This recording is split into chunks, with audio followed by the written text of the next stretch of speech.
नमस्कार,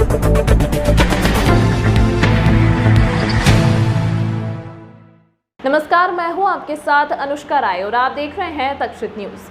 सेठी नगर में 4 दिन पहले पति पत्नी के झगड़े के बीच एक दामाद द्वारा ससुर की हत्या के मामले में पुलिस ने एक आरोपी को गिरफ्तार कर लिया है। आरोपी अपने साले के ससुर की हत्या में शामिल था। उज्जैन के थाना माधवनगर क्षेत्र के सेठी नगर में 27 जून की रात्रि को एक हत्या का मामला सामने आया था। माधवनगर थाना प्रभारी मनीष लोधा ने बताया कि यहां पति पत्नी के झगड़े को लेकर दामाद ने अपने बहनोई के साथ मिलकर साले व ससुर पर चाकू से हमला कर दिया था। इस घटना में ससुर की मौत हो गई थी। वहीं अब पुलिस ने आरोपी बहनोई को गिरफ्तार कर लिया है और दामाद की तलाश जारी है। कितने दिन में और कितने आरोपी? 27 तारीख को रात को करीब 10:30 बजे सेठी नगर क्षेत्र में एक दामाद ने उसके ससुर की हत्या कर दी थी। उसमें 2 आरोपी थे, एक उसका दामाद और एक जो दामाद है उसका बहनोई। तो आज मुखबिर सूचना पर बहनोई को गिरफ्तार करने में सफलता प्राप्त हुई है और उसके माध्यम से दूसरे आरोपी की ओर तलाश की जा रही है। जल्दी दूसरा आरोपी भी गिरफ्तार हो गया। क्या घटनाक्रम था सर? हाँ, इसमें पत्नी को ले जाने की बात को लेके या फिर तलाक देने की बात को लेके पति पत्नी का झगड़ा हो रहा था। ससुर और उसके साले ने बीच बचाव की कोशिश की तो उन्होंने जान से मारने के इरादे से उन पर हमला किया था, जिसमें ससुर की मृत्यु हो गई थी और जो साला है वो घायल हो गया था।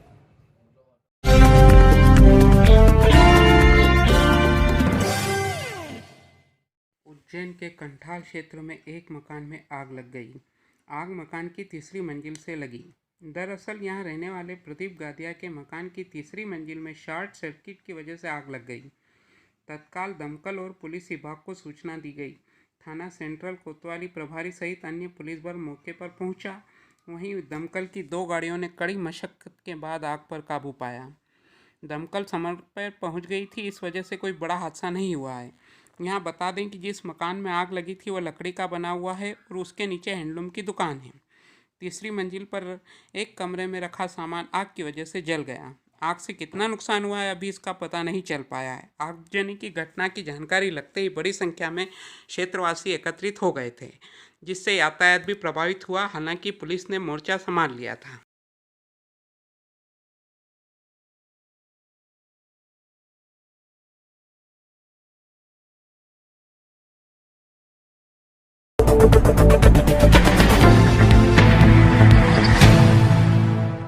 प्रदेश में मानसून का आगाज हो चुका है। इंद्रदेव भी पूरे प्रदेश पर अपनी कृपा बरसा रहे हैं। शहर सहित पूरे प्रदेश में बारिश का दौर प्रारंभ हो चुका है। शहर के आसपास हो रही लगातार बारिश से शिप्रा भी प्रवाहमान हो चुकी है। क्षेत्र में हो रही बारिश से रविवार को शिप्रा का जल स्तर एकाएक बढ़ गया। रामघाट से दत्त अखाड़ा घाट को जोड़ने वाला छोटा पैदल पुल भी पूरी तरह डूब गया। वहीं जहां कल तक 5 फीट पानी था, अब शिप्रा का जल स्तर बढ़कर लगभग 12 से 15 फुट पानी हो चुका है। शिप्रा के सभी घाट डूब चुके हैं। पुलिस प्रशासन, होमगार्ड एवं मां शिप्रा तैराक दल के सदस्य लगातार मॉनिटरिंग कर रहे हैं और लोगों को किनारे पर ही नहाने के लिए आग्रह कर रहे हैं। मां शिप्रा तैराक दल के सचिव संतोष सोलंकी ने बताया कि लगातार हो रही बारिश से शिप्रा का जल स्तर अब बढ़ने लगा है। हम लोगों को घाट पर स्नान करने के लिए आग्रह कर रहे हैं, जिससे कि किसी तरह की दुर्घटना ना हो।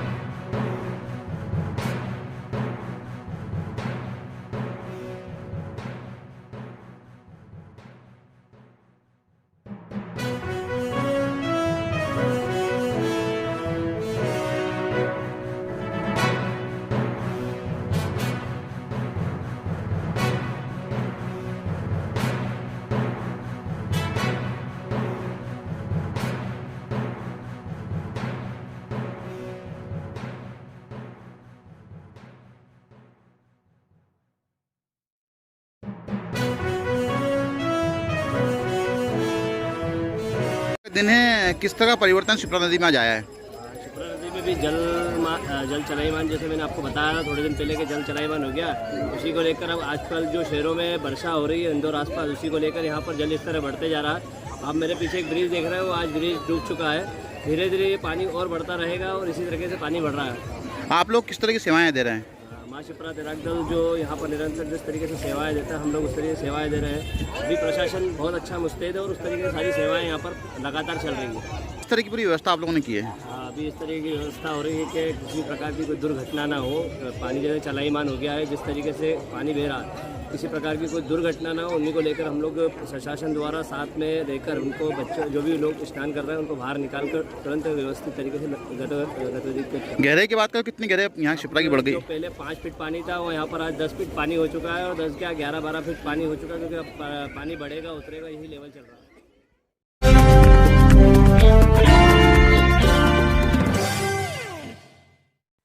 पिछले कुछ दिनों से बारिश के चलते उज्जैन शहर की मंडियों में सब्जियों की आवक कम हुई है, जिससे सब्जियों के रेट बढ़ गए हैं। सब्जियों के रेट बढ़ने के कारण सब्जी मंडी में ग्राहकी नहीं दिख रही है। जो व्यापारी 3 हफ्ते पहले 5,000 रुपये तक की ग्राहकी करता था, वह 1,000 रुपये तक आ गई है। सब्जियों में टमाटर 100 रुपये किलो तक पहुंच गया है। उसी प्रकार अदरक 70 से 80 रुपये किलो था, जो आज 250 से 300 रुपये किलो के करीब पहुंच गया है। हरी मिर्च भी 50 रुपये के बिक्री मूल्य पर चढ़कर आज 120 रुपये किलो तक पहुंच गई है। इसी प्रकार अन्य सब्जियों के भाव में भी काफ़ी बढ़ोतरी हुई है। आगे से ही टमाटर का भाव टाइट है। क्या कारण है कि टमाटर का रेट हाई भी होने का? तो यहाँ से मतलब टमाटर खरीद के बाहर पहुँचाते हैं लोग बागों को, तो उनको इनकम होती है इसलिए बाहर पहुँचाते हैं। तो यहाँ मतलब रोज़ के पहले 10 गाड़ी टमाटर आता था, अब 1-2 गाड़ी टमाटर भी नहीं आ रहा है, तो इसलिए भाव बहुत बढ़ गया है। क्या ये पुराना माल है, पुराना माल ये ख़राब हो रहा है, इसके कारण भाव टाइट है। नया माल आएगा भाव कम हो जाएगा। कहाँ से आते हैं माल? बाहर इंदौर से टमाटर आता है, बाहर जीरापुर से आता है, आगर से आता है, भोपाल से आता है। टमाटर के अलावा किस किस में बढ़ोतरी हुई है? सब टमाटर है, अदरक है, ये महंगा है। क्या क्या भाव होगा इसका? अदरक 250 रुपये किलो है, टमाटर 80 रुपये 100 रुपये किलो है। आज लगभग कितने टमाटर आए थे? 1 गाड़ी टमाटर आया था खाली। और अदरक की आवक क्या रही है? अदरक 250 रुपये किलो बिका है। आवक कितना रहा है? अदरक की गाड़ी एक आती है, 1 गाड़ी आ रही है अदरक की, पहले 2-3 गाड़ी आती थी। सब्जी में और किसी चीज़ में बढ़ोतरी है? गिल की महंगी है, भिंडी महंगी है, धनिया महंगा है, 4-5 आइटम बहुत महंगे हैं। ये पानी गिरने का कारण ही हुआ है, सब्जी सब खेतों में सड़ गई है। टमाटर हुआ जैसे 100 रुपये किलो हो गया, तो ये सब खेतों में एंड हो गया है। टमाटर में बढ़ोतरी की गई है कि और किसी? हर सब्जी में तेजी है। क्या क्या भाव? जो गोभी 10 रुपये का था आज 40 रुपये का, 30 रुपये का है।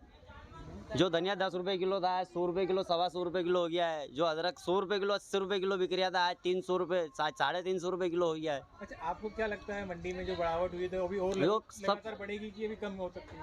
ये कम से कम 2 से 2.5 महीने तो यही पोजीशन रहेगी इस चीज़ की।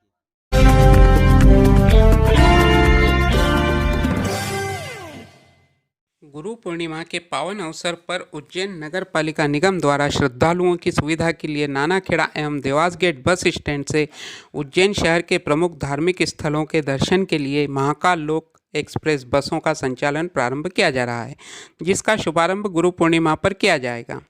वर्तमान में बाबा महाकाल के दर्शन के साथ ही शहर के अन्य धार्मिक स्थलों के दर्शन के लिए भक्त अलग अलग आवागमन के साधनों का उपयोग करते हैं। इस बस सेवा के शुरू होने से श्रद्धालुओं को लाभ मिलेगा। गुरु पूर्णिमा से शुरू हो रही महाकाल लोक एक्सप्रेस में पहले दिन दर्शन सुविधा निःशुल्क रहेगी, जिसका लाभ शहरवासी सहित बाहर से आने वाले भक्त भी ले सकेंगे। बस में एक गाइड भी रहेगा जो सभी धार्मिक स्थलों की जानकारी देगा।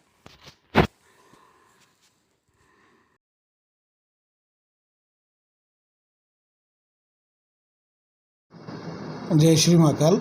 बाबा महाकालेश्वर के दर्शन करने के लिए, महाकाल लोक को देखने के लिए और हमारे उज्जैन के सभी धार्मिक स्थलों को देखने और दर्शन करने के लिए उज्जैन में बड़ी संख्या में श्रद्धालु आ रहे हैं। तो उन सबके श्रद्धालुओं की सुविधा के लिए दृष्टिगत रखते हुए उज्जैन नगर पालिका निगम के माध्यम से हम 4 बसें प्रारंभ कर रहे हैं, जो नानाखेड़ा बस स्टैंड से और हमारे देवास गेट बस स्टैंड से प्रारंभ होगी। इसके अंदर बस के अंदर एक गाइड भी होगा जो सारे हमारे धार्मिक स्थलों की जानकारी देगा, उज्जैन के बारे में जानकारी देगा और ये बसें प्रारंभ होगी। ये बसें हम गुरु पूर्णिमा से प्रारंभ कर रहे हैं। गुरु पूर्णिमा के दिन इन बसों को हमने निःशुल्क रखा है। इसमें आने वाले श्रद्धालु और हमारे उज्जैन वासी भी निःशुल्क दर्शन कर सकते हैं और जो बसों का किराया वो 100 रुपये के अंदर अंदर रहने वाला है। कहाँ पे उज्जैन के? संपूर्ण उज्जैन शहर के दर्शन कर समय क्या रहेगा? इसके समय का हम चार्ट जारी करने वाले हैं, क्योंकि 4 बसें हैं, उनका अलग अलग चार्ट हम जारी करने वाले हैं, किस समय से बसें मिलेगी और इसकी हम ऑनलाइन भी व्यवस्था करने वाले हैं।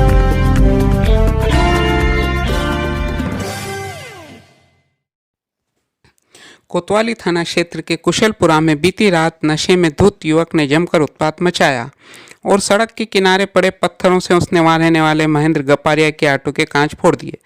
वहीं इंदौर से रिश्तेदार के आए रविंद्र बिजनौरिया की कार पर भी पत्थर फेंके, जिससे कार के कांच फूट गए। लोगों ने युवक को रोकने का प्रयास किया, इसके बावजूद उसने दिनेश कुमार पटेल निवासी प्रयागराज उत्तर प्रदेश की वहां खड़ी एक अन्य कार के कांच भी फोड़ दिए।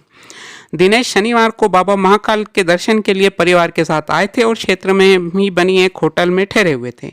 शराबी युवक को लोगों ने पकड़ने की कोशिश की, लेकिन वह भाग निकला। कुछ लोगों ने मामले की सूचना कोतवाली पुलिस को दे दी। पुलिस मौके पर पहुंची और उत्पात मचाने वाले युवक को क्षेत्र में तलाश किया। कुछ देर बाद उसे हिरासत में ले लिया गया। युवक का नाम भैयू उर्फ राहुल गुजर होना सामने आया है। पुलिस ने तीनों वाहन चालकों की शिकायत पर मामले में प्रकरण दर्ज किया है। उसके बाद राजू गुजर करके अंदर गली में है, उसने गाड़ियों का कांच फोड़ा, पत्थर मारते रहा। एक तो मेरी जमाई की गाड़ी फोड़ी है, एक उत्तर प्रदेश वालों की फोड़ी और एक ऑटो था, तीनों का कांच फोड़ा है। ये 9 बजे के आसपास की 9:30 से 10 रिपोर्ट तो वो जमाई और वो गए थे, तो क्या मैं शायद लिखवाई कि नहीं लिखवाई मेरे को जानकारी नहीं है। हालांकि मेरा बसंत सोनग्रे। तमाम महत्वपूर्ण खबरों के लिए देखते रहिए तक्षित न्यूज।